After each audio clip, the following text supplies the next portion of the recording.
చిలకలూరిపేట తహసీల్దార్ కార్యాలయంలో ఎమ్మెల్సీ ఓట్లపై అవగాహన.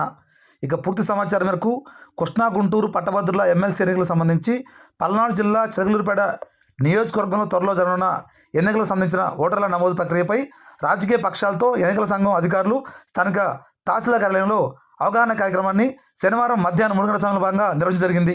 ఈ సందర్భంగా జరిగిన సమావేశంలో పలు రాజకీయ పార్టీలు ఎమ్మెల్సీ ఓటర్ల నమోదు ప్రక్రియపై తీవ్ర అసంతృప్తిని వెల్లబుచ్చారు. ఇటీవల ఎన్నికల సంఘం అధికారులు ఎమ్మెల్సీ ఓటర్ల నమోదు కార్యక్రమం చెప్పడం జరిగిందని, అయితే సదరు ఓటర్ల నమోదు కార్యక్రమంపై అధికారులు ప్రజలను చైతన్యవంతం చేయడంలో పూర్తిగా విఫలం చెందడం జరిగిందని స్థానిక ప్రజాప్రతినిధులు తెలియజేయడం జరిగింది.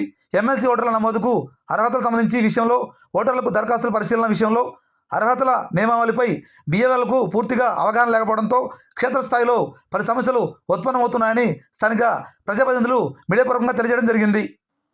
చాలా చోట్ల ఈ అప్లికెంట్స్ని ఈ బిఎల్ఓలు రకరకాల డాక్యుమెంట్స్ తెమ్మని చెప్పి ఇబ్బంది పెట్టడం, ఓటు ఒక చోటు ఉంటే ఆధార్ మరో చోటు ఉంటే ఓటు ఉన్న దగ్గర అప్లై చేసుకోండి అని చెప్పడం, కొంతమంది బిఎల్ఓలు ఆధార్ ఉన్న చోట అప్లై చేసుకోమని చెప్పుకోవడం.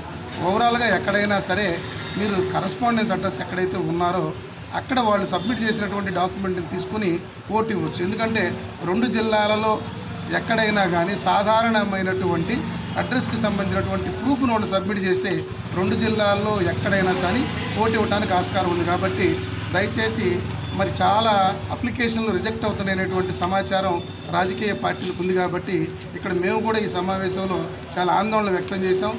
ఎట్టి పరిస్థితుల్లో కూడా బిఎల్ఓల తప్పిదాల వల్ల ఎటువంటి దరఖాస్తు రిజెక్ట్ అయినప్పటికీ కూడా సదరు దరఖాస్తుల మీద ఖచ్చితంగా న్యాయస్థానం వైపు మేము వెళ్ళటం జరుగుతుంది. కాబట్టి ప్రతి అప్లికేషన్ని కూడా మరి ఇటు చూస్తే అప్లికేషన్ల వ్యవహారం చూస్తే ఈ అసైన్డ్ చేసినప్పుడు మరి రూరల్ ప్రాంతంలో ఉన్నటువంటి దరఖాస్తులు వచ్చేసి పట్టణ ప్రాంతాలకు అసైన్ చేశారు. పట్టణ ప్రాంతాలకి సేమ్ డోర్ నెంబర్లు ఉన్నటువంటివి పల్లెటూళ్ళలో అసైన్ చేశారు.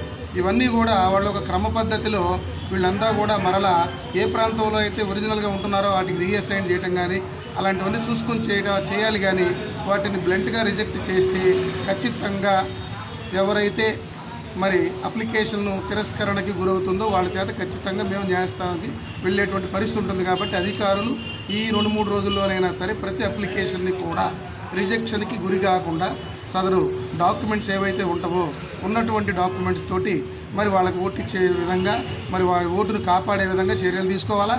అట్లాగే గ్రాడ్యుయేషన్ చేసినటువంటి వాళ్ళకి ఓటు ఇస్తామన్నప్పుడు కొంతమంది పోస్ట్ గ్రాడ్యుయేట్ మరి దరఖాస్తుల్లో పోస్ట్ గ్రాడ్యుయేట్కి సంబంధించినటువంటి మరి ఆ యొక్క ప్రొవిజనల్ సర్టిఫికేట్ సబ్మిట్ చేస్తే పోస్ట్ గ్రాడ్యుయేట్ సంబంధించిన ప్రొవిజనల్ పెట్టారు. కాబట్టి ఈ యొక్క దరఖాస్తుని మేము తిరస్కరిస్తూ ఉంటాం. అసలు గ్రాడ్యుయేషనే కాకుండా పోస్ట్ గ్రాడ్యుయేట్ ఎలా చేస్తారు? లేదు, మీకు గ్రాడ్యుయేషన్ సర్టిఫికేట్ కావాలంటే మీరు క్షేత్రస్థాయిలో ఇంటికి వెళ్ళినప్పుడు తీసుకోండి. వాళ్ళ దగ్గర ఎవరైతే అప్లికెంట్ ఉంటారో వాళ్ళ దగ్గర గ్రాడ్యుయేషన్కి సంబంధించినటువంటిది ఆ యొక్క ప్రొవిజనల్ సర్టిఫికేట్ తీసుకోండి. అంతేగాని మీరు పోస్ట్ గ్రాడ్యుయేషన్ ప్రొవిజనల్ పెట్టారు కాబట్టి మేము ఎట్టి పరిస్థితుల్లో కూడా గ్రాడ్యుయేట్ ప్రొవిజనల్ పెట్టలేదు కాబట్టి రిజెక్షన్ చేస్తామంటే ఎట్టి పరిస్థితుల్లో కూడా ఒప్పుకునేటువంటి ప్రసక్తి లేదు. ఖచ్చితంగా ఈ ప్రక్రియలో ఎవరైతే తెలిసి తెలియక తప్పు చేసినప్పటికీ కూడా మేము తీసుకోబోయే చర్యలకు బాధ్యులు అవుతారు. కాబట్టి అప్లికేషన్లు సాధ్యమైన మేరకి మీరు తిరస్కరణకు గురి చేయవద్దు. వాటికి సంబంధించినటువంటి పూర్తి డాక్యుమెంటేషను మీకు ఫస్ట్ అవగాహన కోసం మీరు ఏఈఆర్ఓల దగ్గర తెలుసుకోండి.